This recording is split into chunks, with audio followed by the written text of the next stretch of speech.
बर मोहम्मद वाले मोहम्मद सलावत।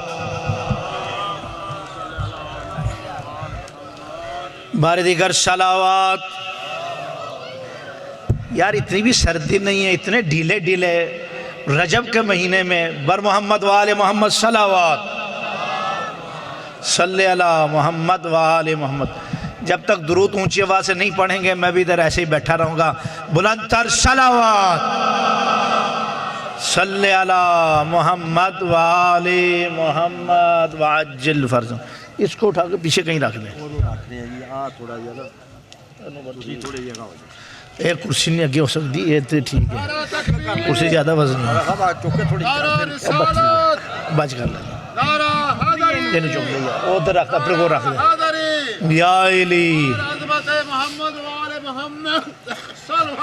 अल्लाहुम्मा सल्ली अला मोहम्मद वाले मोहम्मद।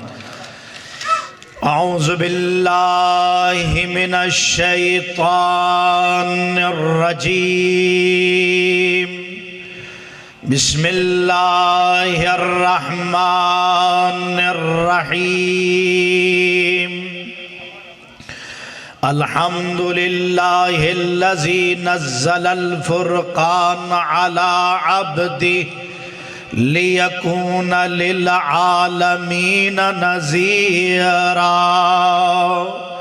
व सल्लल्लाहु अला मुहम्मदिनिल मुस्तफ़ा अल अब्दिल मुअय्यद वर रसूलिल मुसद्दद अल महमूदिल अहमद महबूब रब्बिल आलमीना अबिल कासिम मुहम्मद।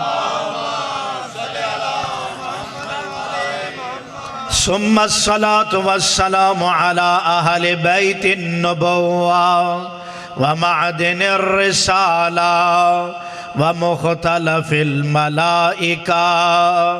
क़ाल रब्बुल अरबाब फ़ी शान अहलि बैतिल मुज्तबा। इन्नमा युरीदुल्लाहु लियुज़हिबा अन्कुमुर रिज्सा अहलल बैति व युतहिरकुम तत्हीरा।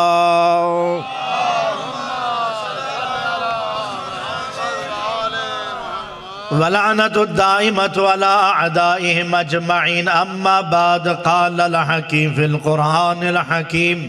बिस्मिल्लाहिर रहमानिर रहीम।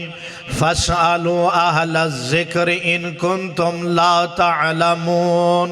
सलवा पढ़ दीजिए मोहम्मद वाले मोहम्मद। दुआ के लिए हाथों को बुलंद फरमाएं। इलाही बिहक़ मोहम्मद वाले मोहम्मद बिहक़ चहारदा मासूमीन बिहक़ अइम्मा अतहार हमारी इस कली से इबादत को अपनी बारगाह में कबूल व मंजूर फरमा। हम सब के गुनाहों को, ख़ताओं को, जुर्म को, कोताहियों को, लग़्ज़िशात को मुआफ़ फरमा। तमाम अहबाब के हाजात शरइया रवा फरमा। सब के घरों में खैर व बरकत का नज़ूल फरमा।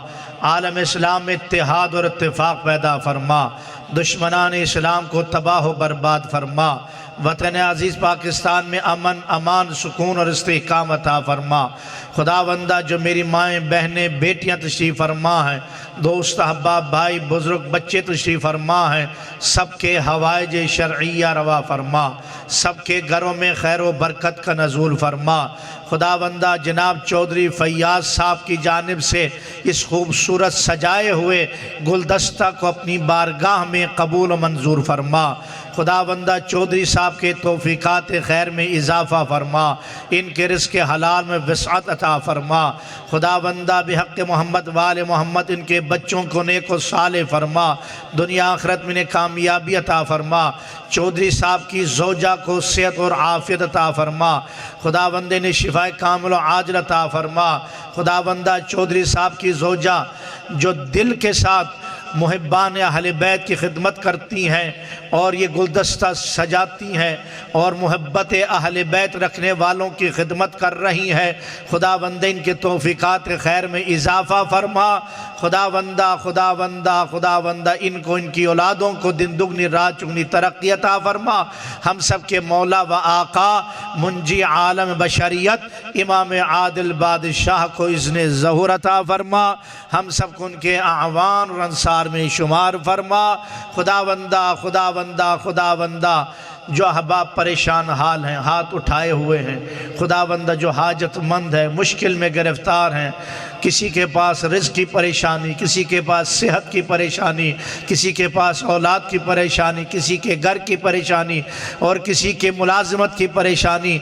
खुदावंदा तो इन सब के दिलों को जानता है, इनकी परेशानियों को जानता है। खुदावंदा आज ये रजब के महीने में इन अय्याम में मोहम्मद व आले मोहम्मद के घर में खुशियाँ हैं। खुदावंदा इनकी खुशियों का वास्ता, रसूल खुदा की खुशी का वास्ता, जनाब ज़हरा की खुशी का वास्ता, इमाम हसन व हुसैन की खुशी का वास्ता, अहले बैत अतहार की खुशी का वास्ता। खुदावंदा इन तमाम मुमिनीन व मुमिनात सय्यद व सादात के घरों में खुशियों का नज़ूल फरमा। खुदावंद ने हर आफात और हर बलाओं से तहफ़्फ़ुज़ अता फरमा। मिलकर बुलंदतर सलावात सल्ले अला मोहम्मद व आले मोहम्मद व अज्जिल फ़रजहुम।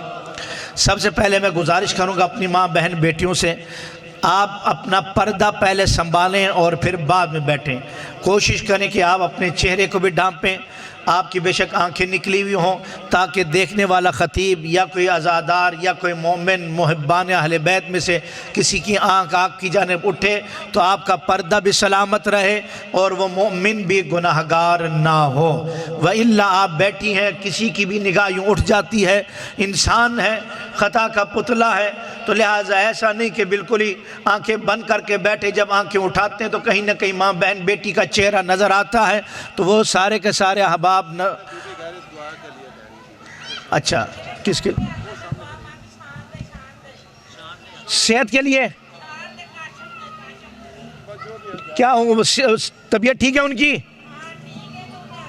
मैं मंगवा देता हूँ इंशाल्लाह। तो बाहर इनसे गुजारिश है कि आप अपना चेहरा ढांपें और अच्छी तरह रहें और दुआ करें बेहक़ मोहम्मद व आले मोहम्मद। खुदावंदा शान और क्या बताया था, काशिफ साहब, खुदावंद इनको सेहत और आफियत अता फरमा, इनकी परेशानियों को दूर फरमा, इनके हवाइज शरिया रवा फरमा। खुदावंदा जो मरीज़ उनको शिफा अता फरमा। हमारे जनाब अनवर जाफरी साहब मुजाहिद, खुदावंद इनको सेहत और आफियत अता फरमा। मुख्तार साहब, खुदावंद इनको शिफाए कामिल आजिल अता फरमा। हनीफ साहब, जितने भी अहबाब बैठे, शाह साहब बैठे, जितने भी अहबाब बुजुर्गान बैठे हैं, हमारे जनाब बशार शाह साहब मुजाहिद, वाक़न जो कलमा हक़ अदा करने वाला वाक़न मुजाहिद होता है, खुदावंद मुतालिन को भी सेहत कामिल आजिल अता फरमाए। चौधरी साहब को खुदा सेहत अता फरमाए। मिलकर बुलंदतर सलावात मोहम्मद व आले मोहम्मद व अज्जिल फ़रजहुम। इरशाद परवरदिगार भाई, फ़स्अलू अहल ज़िक्र इन कुन्तुम ला तअलमून। और अगर नहीं जानते ना तो जानने वालों से पूछो। बोल नहीं रहे आप लोग, ये जुबान अल्लाह ने बोलने को के लिए दिया है। कम अज कम मोहब्बत अहले बैत में, इश्क अहले बैत में ज़रूर जुबान को हिलाओ और इंशाअल्लाह इसका अजर अल्लाह देगा। फ़स्अलू अहल ज़िक्र इन कुन्तुम ला तअलमून। अगर नहीं जानते तो जानने वालों से पूछो। इस कायनात में सबसे बड़ा जानने वाला कौन है? बाद अज खुदा मोहम्मद मुस्तफ़ा, मुस्तफ़ा के बाद कौन है? अली मुर्तज़ा। अब इसमें दो राय तो नहीं है ना, ये हम नहीं हर बंदा कहेगा। आज आप क्यों जमा हुए हैं? या क्यों इधर? किसी को पता ही नहीं है किस लिए आए हैं? लंगर खाने के लिए क्यों आए हैं? हाँ, ये बोलो ना यार, हम मौला के आमद के सिलसिले में जश्न मनाने आए हैं। तो जश्न मुंह पर 12 बजा के होती है तो कैसे होती है? खुश होकर। यार मौला के आने का किसी को दुख तो नहीं लगा? कोई परेशान तो नहीं बैठा कि यार अली आ गए हैं? अली के आमद पर परेशान कौन हुआ है? जिंदाबाद मुनाफिक। वो रसूल अकरम की हदीस है ना कि भाई, बल्कि रिसाले माब की नहीं, असहाब की सीरत, रिसाले माब की हदीसें तो बहुत ऊपर की हैं, असहाब की सीरत। हज़रत अब्दुल्लाह इब्न अब्बास कहते हैं कि भाई जब कोई नया आदमी ओपरा बंदा हमारे बीच में आता तो पता नहीं चलता कि ये मोमिन है कि मुनाफिक है, तो एक दूसरे को इशारा करके अली का जिक्र करते, या अली का जिक्र सुनकर गुलाब की तरह जैसे आपके चेहरे खिले हुए खिल जाता, कहते अपना ही है, कहते मोमिन है, और अगर मुरझा जाता तो कहते मुनाफिक है। क्या बात, गड़बड़ है बिल्कुल। मेरे पास एक मैसेज आया, वो व्हाट्सएप पे ने एक वीडियो आया, बड़ा कमाल का है। तो वो साथ एक साहब बैठे हैं, मौलवी साहब, वो पढ़ने वाला भी अहले सुन्नत की महफिल है, वो पढ़ रहा है, वो अशार मेरे ज़हन में नहीं है, लेकिन कमाल किया उस बंदे ने, खुदा शायद मैं होता उसके हाथ चूमता उस लड़के के। उसने वो वाक़या पढ़ा कि जिसमें हज़रत इमाम हसन और इमाम हुसैन ने हज़रत उमर के बेटे को कहा था कि आप हमारे ग़ुलाम के बेटे हैं। वो वाक़या पढ़ रहा था, तो जनाब उमर ने क्या कहा था, जब उस बच्चे ने आके एतराज़ किया तो बेटा ये कागज़ कलम ले जा, लेके लिखवा के ले आ। ये वाक़या पढ़ रहा था, खुदा शायद सारे खुश हो रहे थे, लेकिन एक बंदा था जिसके मुंह पे 12 बजे थे, और कैमरा मैन भी बार बार उसी के मुंह पे लगा रहा था कैमरा। तो अल्हम्दुलिल्लाह ऐसा यहाँ पे कोई नहीं है, यहाँ पर 12 के मानने वाले 12 बजने वाले नहीं है। सल्वा पढ़े मोहम्मद वाले मोहम्मद, सल्ले अला मोहम्मद वाले मोहम्मद। ले भाई आप थोड़ा सा सर्दी को निकालते हुए, 12 नहीं बजे होंगे, 3 बजे होंगे। हाँ वो भी सही बात है भाई। अच्छा भाई, भाई कड़क धूप की हो, शिद्दत भी हो तो भाई हो जाता है। अच्छा भाई थोड़ा सा माहौल को गरमाने के लिए सब मिलकर कुछ नारों को जवाब दें।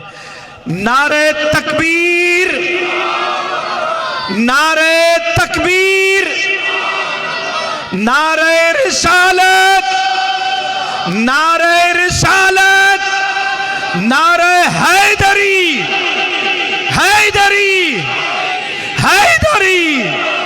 सल्वा पर मोहम्मद वाले मोहम्मद।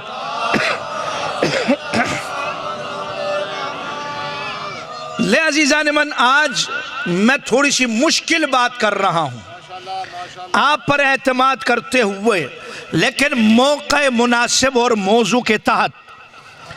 रजब की कितनी तारीख है आज? थोड़ा थोड़ा बोले कितनी तारीख है भाई आज? 6। हमारे इमाम कितने हैं भाई? पक्की गल है, 13 थे नहीं, किसी दे 11 थे नहीं, पक्के 12 वाले बैठे हो। मासूम कितने हैं? पंजतन कितने हैं?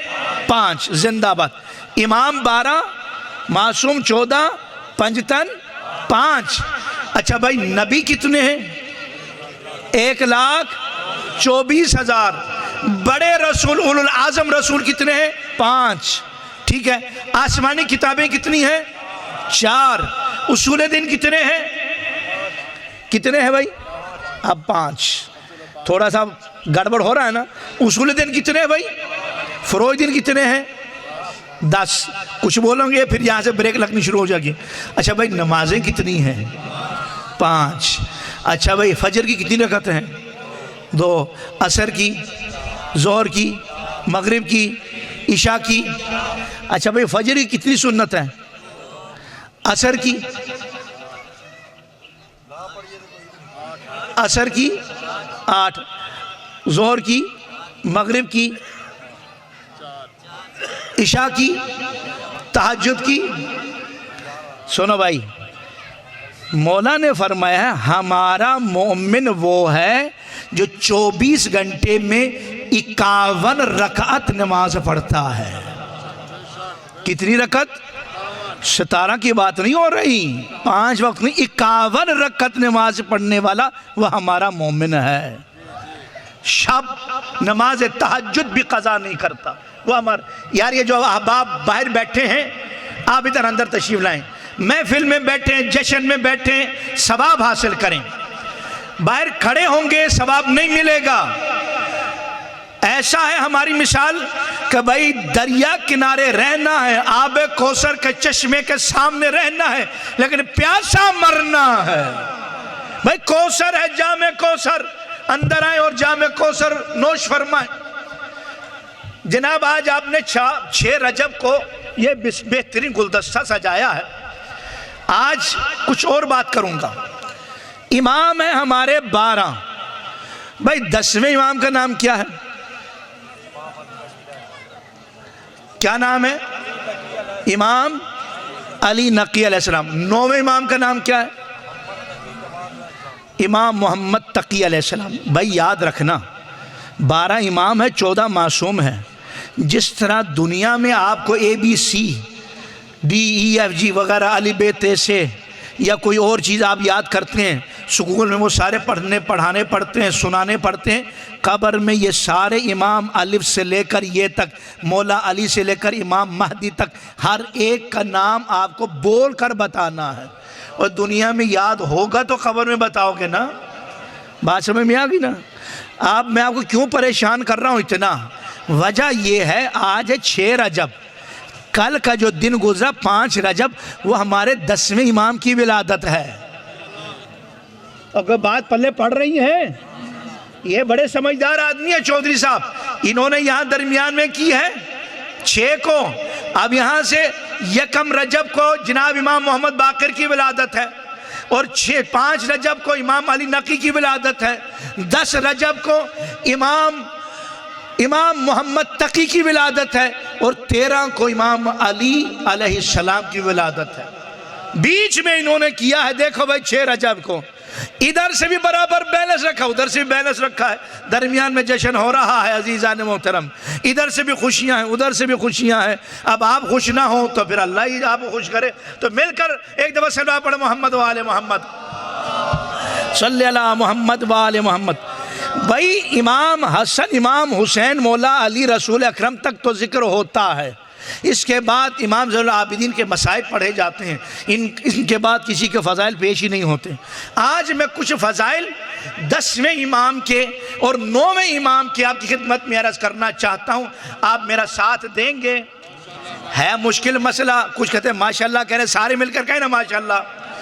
हाँ भाई इजाज़त है 10वें इमाम की पेश करूँ कि कैसी हस्ती है।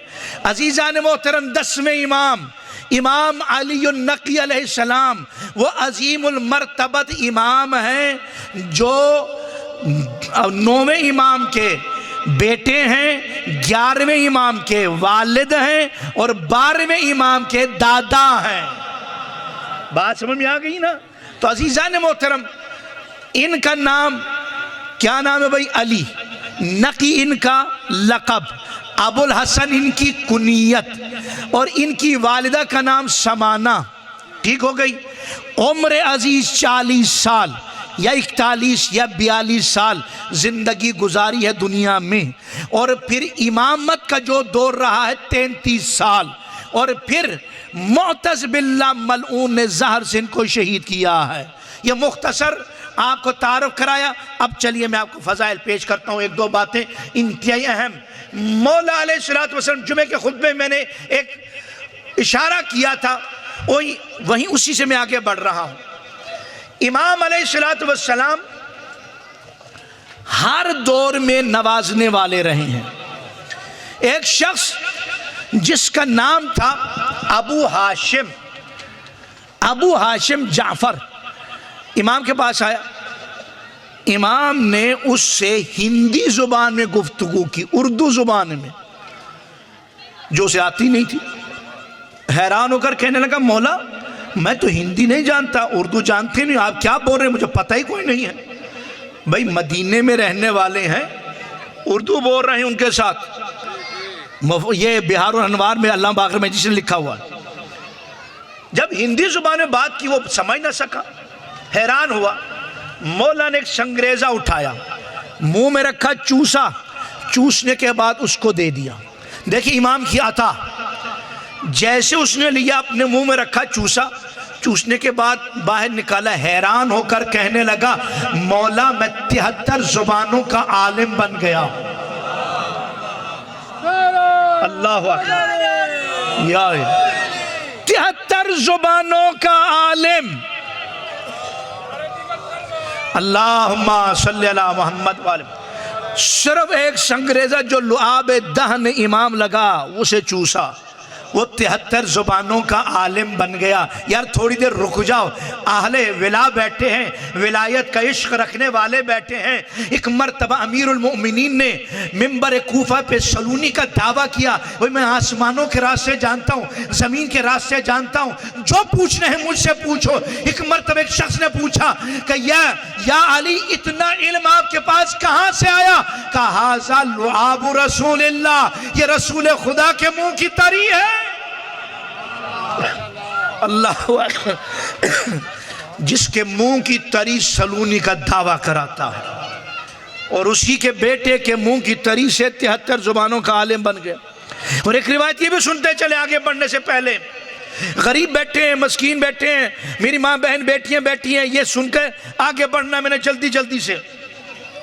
यही अबू हाशिम आया, आकर कहने लगा, मौला गरीब हूँ, तंगदस्त हूँ, फाका है, ये है वो है, परेशानी, क्या करूं समझ नहीं आ रही। एक मुट्ठी अंग्रेजों की उठाई, उसकी गोद में डाल दी, जा ले जा। वो हैरान होकर वो पत्थर लेकर घर आया। सोच है इमाम ने जो दिया है कुछ जरूर इसमें कोई राज है, इसका रंग भी बदला हुआ है। सुनार को बुलाया, कहा देख तो सही ये है क्या? कहा मैंने अपनी जिंदगी में इससे अच्छा सोना देखा ही नहीं है। चलो आप मोहम्मद वाले मोहम्मद वाले मोहम्मद। मुतवक्किल अब्बासी, मैं जल्दी जल्दी गुजर रहा हूं सारी बातें छोड़कर। मुतवक्किल अब्बासी इस मलऊन ने एक जम गफीर को इकट्ठा किया, करने के बाद बड़े बड़े उलमा दानिशमंद सबको इकट्ठा किया और कहने लगा कि मैं अली नकी अलैहिस्सलाम को, शियों के 10वें इमाम को, मुसलमानों के 10वें इमाम को बुलाता हूं, तुम लोग सवाल करो कि ये जवाब भी ना दे सके। और खुदा के बंदो याद रखो, ज़हरा का वो बेटा ही नहीं है जो किसी के सवाल का जवाब ही ना दे सके। अल्लाह अकबर। अच्छा महफिल सज गई। अब इब्ने सकीर आगे बढ़ा, सवाल सुनिएगा। मजमा खचा खच बरा है। इब्ने सकीर ने सवाल करना शुरू किया, ए फर्जंद रसूल, ए मोहम्मद के बेटे, ये बताओ कि हजरत मूसा को अल्लाह ने असा का मोजज़ा दिया और हजरत ईसा को मुर्दों को शिफा देने का मोजज़ा दिया, ऐसा क्यों किया?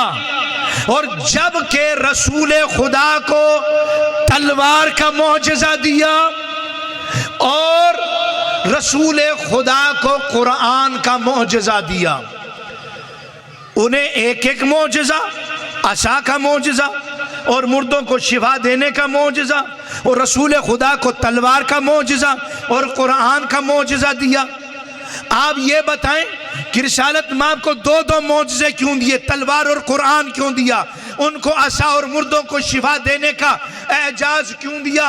इमाम ने मुस्कुरा कर फरमाया बड़े दरबार में, कहा सुन, इस जनाब मूसा के दौर में शहर और जादू का दौर था, जादू के तोड़ के लिए अल्लाह ने आसा का मोजज़ा दिया। ईसा के दौर में तिब का दौर था, हिकमत का दौर था, डॉक्टरी का दौर था, तो अल्लाह ने हिकमत और तिब के तोड़ के लिए जनाब ईसा को मुर्दों को जिंदा करने और बीमारों को शिफा देने का मोजज़ा दिया। और सुन, मोहम्मद मुस्तफ़ा के दौर में शुजाअत का दौर था, बहादुरी का दौर था, और मुस्तफ़ा के दौर में फसाहत और बलागत का दौर था। शुजाअत और बहादुरी के तोड़ के लिए ज़ुल्फ़िकार अता किया और फसाहत और बलागत के तोड़ के लिए कुरान अता किया। अब कुरान उसे दिया जाएगा जो लिसानुल्लाह होगा, और जुल्फ़िकार उसे दिया जाएगा जो यदुल्लाह होगा।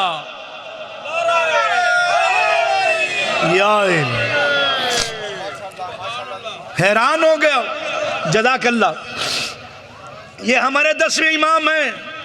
इमाम जब बोलता है ना तो कुफर की दीवारें भी गिर जाती हैं।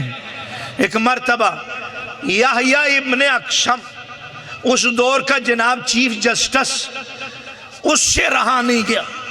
है तुझे तो सवाल करना ही नहीं आता, तुझे तो कुछ आता ही नहीं है, मैं बताता हूं सवाल कैसे करते। हट जा पीछे तू, मैं सवाल करता हूं। चीफ जस्टिस था, उसे नशा था अपने इख्तिदार का।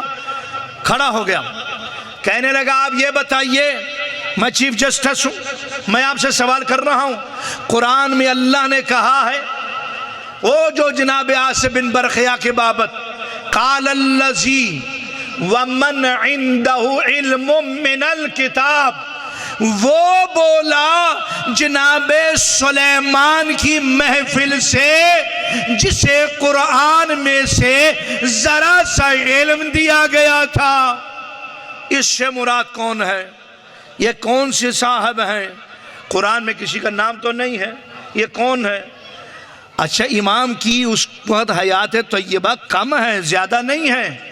अच्छा, उनसे सवाल हो रहा है, और याहया इब्ने अक्शम चीफ जस्टिस है, काज़िल क़ुज़ात उस लोग, ये सवाल हो रहा। इतना बड़ा पेचीदा सवाल कर दिया। ये तो शुक्र करें अल्लाह ने आपको ये मिंबर दिया है। मैं ये आयत पढ़ता हूँ तो मेरे बच्चे भी समझ जाते हैं ये आयत किस पे उतरी है, ये आयत किस पे उतरी है। अजीज़ान मोहतरम, लेकिन उस दौर के लोगों को क्या पता था? सारे जाहिल थे। यहाँ से हटकर किसी और महफिल में जाकर ये आयतें पढ़े, वो भी जहालत की वजह से बता नहीं सकेंगे। लेकिन अजीज़ान मोहतरम, तवज्जो रखिएगा, इमाम से जब ये पूछा कि यह आयत किसकी शान में उतरी है, ये कौन है, इमाम ने मुस्कुरा के फरमाया, सुन, ये जनाब सुलेमान का वजीर था जिसका नाम था आसिफ बिन बरखिया। जब जनाब सुलेमान ने कहा तख्त बिल्कीस को उसके आने से पहले मेरे सामने कौन ला के रखेगा, तो जिन्नों में से जिन ने कहा मैं ला के रखता हूँ। कितनी देर में? जब तक आप अपने इस महफिल को, अपने दरबार को बर्खास्त करेंगे, मैं तख्त बिल्कीस ले आऊँगा।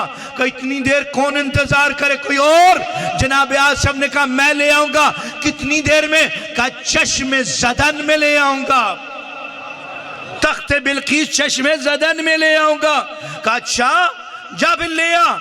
अभी कहा ले आ का लफ्ज आखिरी नहीं खत्म हुआ था, तख्त आ गया, इशारा किया, आ गया। अब इमाम ने कहा, जब जुमला फरमाया, सुनो, ये आसिफ बिन बरखिया के पास इसमें आज़म में से एक इसमें आज़म था। अच्छा यार, थोड़ी देर रुक जाओ इस तरह। एक रिवायत के मुताबिक इमाम मोहम्मद बाक़र अलैहिस्सलातु वस्सलाम, अल्लाहुम्मा सल्ली अला मोहम्मद व आले मोहम्मद, फरमाते हैं कि इसमें आज़म के कुल 73 हरूफ हैं।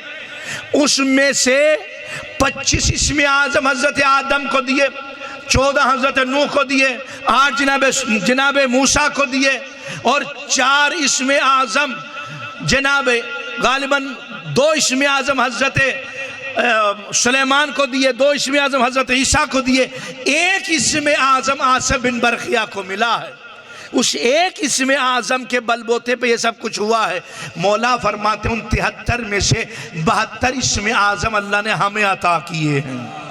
हम उस 73 में से 72 इसमें आज़म के मालिक हैं। इसके पास सिर्फ एक था जिसके बलबोते पर चश्मे ज़दन में तख्ते बिल्कीस को ले आया। अब मैं आपसे पूछना चाहता हूँ, वो जिसके पास एक इसमें आज़म था, 2 महीने के मसाफत से पूरा तख्त काट के ले आया चश्मे ज़दन में, और जिनके पास 73 इसमें आज़म हो, वो जब चाहे सूरज को पलटा दे, जब चाहे चांद के 2 टुकड़े कर दे, और जब चाहें जिस महफिल में चाहे मर्द को औरत, औरत को मर्द बना दे। या अली ले अजीज़ान मोहतरम, इमाम ने कहा, जब जुमला फरमाया, सुनो, ये एक इसमें आज़म था इसके पास। 10वां इमाम बोल रहा है हमारा, कि भाई एक इसमें आज़म था, इसके पास तख्त बिल्किस को चश्मे ज़दन में ले आया। लेकिन याद रख, ये काम जनाब हज़रत सुलेमान भी कर सकते थे। जो इसमें आज़म इसके पास था, वही इसमें आज़म इनके पास भी था। लेकिन आसिफ बिन बरखिया को क्यों कहा? इसलिए ताकि उनकी उम्मत, तमाम जिन और बशर ये समझ ले नबी कौन होता है और नबी का वजीर कौन होता है, उसके पास ताकत कैसी होती है, वो भी मारिफत हासिल कर ले। इसलिए नबी ने आसिफ बिन बरखिया से कहा, अपने वजीर से कहा कि तख्त बिल्किस को ले आ। बस यही दलील हमारी भी है। ओए याद रखो, खैबर का दरवाजा नबी भी उखाड़ सकते थे, अली से इसीलिए कहा ताकि दुनिया वसी रसूल को पहचान ले। सलवा पढ़े मोहम्मद वाले मोहम्मद या अली, ताकि दुनिया वसी रसूल को पहचाने। अब एक तो मैं कहने लगा, अच्छा मौला अली के दौर में एक शख्स आया। अब ये याह्या इब्न अक्सम सवाल कर रहा है 10वें इमाम पर, जिनकी विलादत कल गुजरी है। कहने लगा, अच्छा आप ये बताएं कि मौला अली के दौर में एक शख्स आया था जिसका नाम था सफवान इब्न अकहल। आकर कहने लगा, या अली मुझसे गुनाह हो गया, खता हो गया, आप इमाम में वक्त हैं, आप मुझे सजा दें, मुझे गुनाहों से पाक करें। इमाम ने फरमाया, तूने जो गुनाह किया है इसके 3 सजा हैं। या तो तुझे तलवार से तेरा सर काट दिया जाए, या दीवार के नीचे रखकर तुझे दीवार गिराकर मार दिया जाए, या आग में जलाया जाए। बोल कौन सी सजा पसंद करता है? याह्या इब्न अक्सम बोल रहा है, सवाल कर रहा है। मुतवक्किल अब्बासी के दरबार में इमाम से सवाल हो रहा है। देखिए सवाल की नौयत का। इमाम से जब इसने कहा तो इमाम ने कहा कि भाई इन तीनों में से कौन सी सज़ा तू लेना चाहता है? कहा इनमें से सख्त सज़ा कौन सी है? कहा भाई मौला ने आग में जलना। कहा मौला फिर मुझे आग में जलना का वारा है। अच्छा फिर जाकर वसीयत नसीहत अपने घर वालों को करके कल फला मकाम पे आना। और मौला ने ऐलान करा दिया तमाम अहले इलाका को, जाओ ऐलान करो, कल किसी ने अली के चाहने वाले को सजा मिलते देखना है तो फला मकाम पे आओ। अजीब बात है भाई, तवज्जो तलब बात है। अब ये बंदा गुनाहगार है, इसे मौला ने भेज दिया कि भाई कल आना वसीयत करके। अगर कल ना आता मौला ने तो ऐलान कर दिया तो बात गड़बड़ हो जाती कि ना। लेकिन अली को भी एतमाद था कि इसने आग में जलने के लिए ज़रूर आना है। अली का मानने वाला है, धोखेबाज नहीं हो सकता। याद रखना, वादे का मुखालिफ नहीं हो सकता, जो वादा करेगा पूरा करेगा। तवज्जो रखना। अच्छा भाई वो गया, बस मुख्तसर कलाम वसीयत नसीहत की करने के बाद उसके आने से पहले जम गफीर है, बहुत इज्तिमा है, इज्तिमा बहुत वसी है, और आग जलाया गया। अब इसको कहा जाओ भाई। अच्छा ये आया किस अंदाज से है? रिवायत के जुमले, सफ़ेद लिबास खूबसूरत पहनकर ऐसे आया कि जैसे दूल्हा आता है, मरने के लिए आ रहा है, जलने के लिए आ रहा है। उसे देखकर लोग हैरान हो रहे हैं। यह कहा कि इसने मुसल्ला बिछाई, बिछाने के बाद इसने 2 रकअत नमाज पढ़ी, रो रो कर फरियाद किया, अल्लाह से दुआ की, तौबा किया।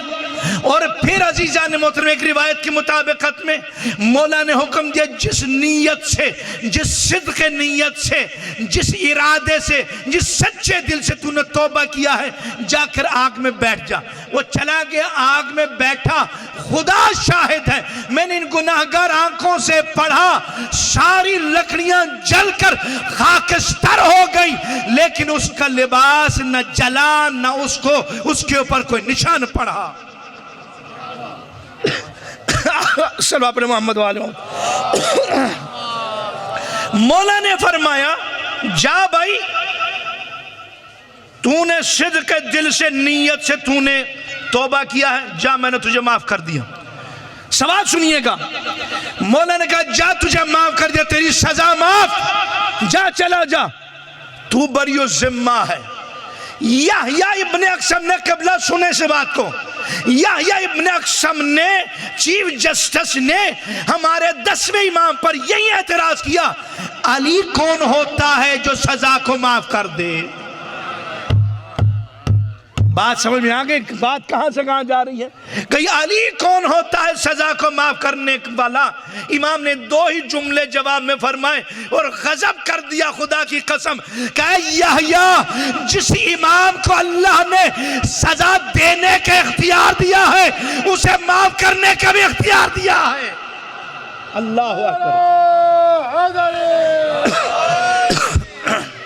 ले अजीज़ान मन, सारी बातें ना मुकम्मल जिंदगी रही फिर सही, लेकिन एक बात सुनते चलिए जनाब। एक दफा फिर चलो अपने मोहम्मद वाले मोहम्मद, मोहम्मद वाले, ये 10वें इमाम हैं।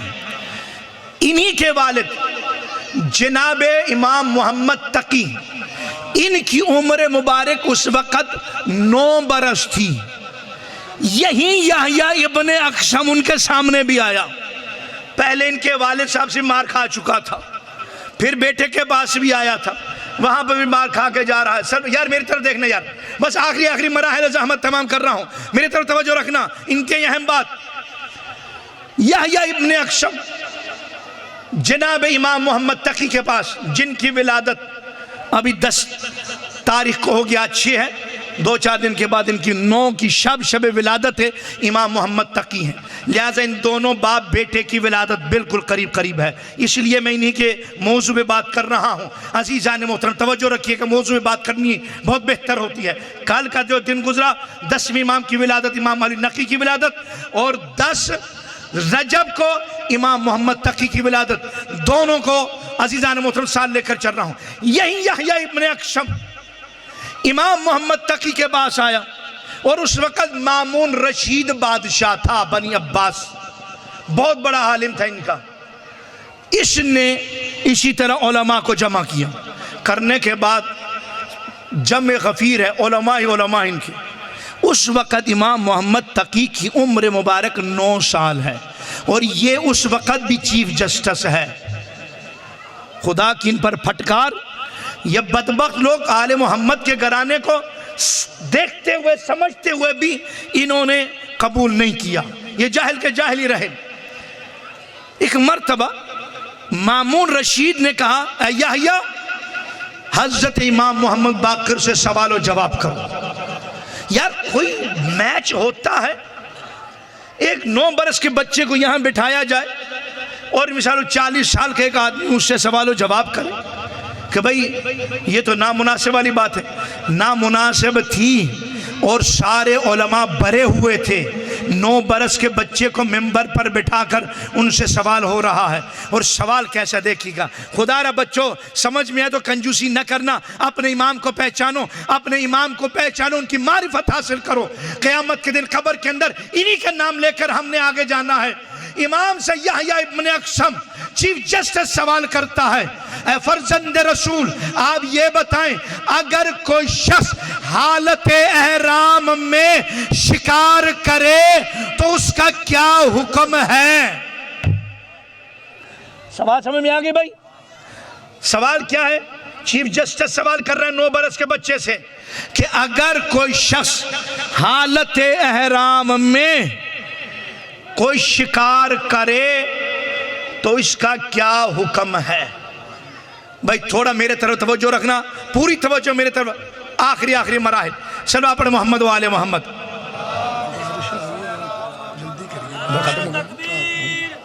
अल्लाह या रसूल या अली या अली। बस भाई बात खत्म होगी यार, बेशक आप नारे ना लगे, बात सुने, ज़हमत तमाम कर दूं, सारी बातें वाइंड अप। जो मैंने वादा किया उसी बातें बात खत्म करनी है। ले अजीज़ान मोहतरम, सवाल यार 1 मिनट यार, 2 मिनट मुझे दे दे, बस 2 मिनट 2-4 मिनट मुझे दे दे, ज़हमत तमाम कर दूं, बात खत्म। भाई इमाम मोहम्मद तकी अलैहिस्सलाम जिनकी विलादत करीब है, और तवज्जो रखिएगा, अपना इमाम कैसा होता है। इमाम से सवाल हो रहा है, मौला ये बताए 9 बरस का बच्चा है, चीफ जस्टिस सवाल कर रहा है, अगर कोई हालत एहराम में शिकार करे तो इसका क्या हुक्म है। 9 बरस के बच्चे ने उन तमाम आलिमों को देखा, चीफ जस्टिस के आंखों में आंखें डाला, बादशाह को देखा और मुखातब करके कहा, ए चीफ जस्टिस, तू हमसे सवाल कर रहा है और तुझे तो सवाल करनी नहीं आ रही है, सवाल तेरा मुहम्मल है।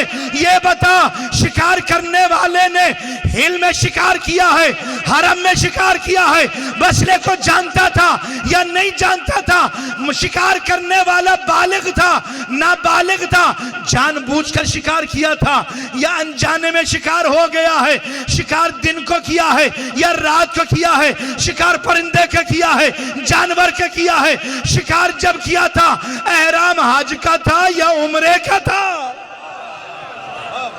हैरान हो गए, परेशान हो गए कि भाई क्या मामला है। एक बच्चे ने इतनी शिकें बताई कि हैरान और परेशान हो। अच्छा भाई, मैंने सारी बातें छोड़ दी आपके वादे के मुताबिकत में, जवाब नहीं दे सका। इमाम ने उन सब का जवाब दे दिया, बस आखिरी बात जहमत में सब छोड़ दिया। अब मामूम ने कहा, क़िबला आप इस पर एक सवाल करें चीफ जस्टिस पर। इमाम ने फरमाया, ये बता, अब भैया थोड़ा जोर दीजिए जहन पे।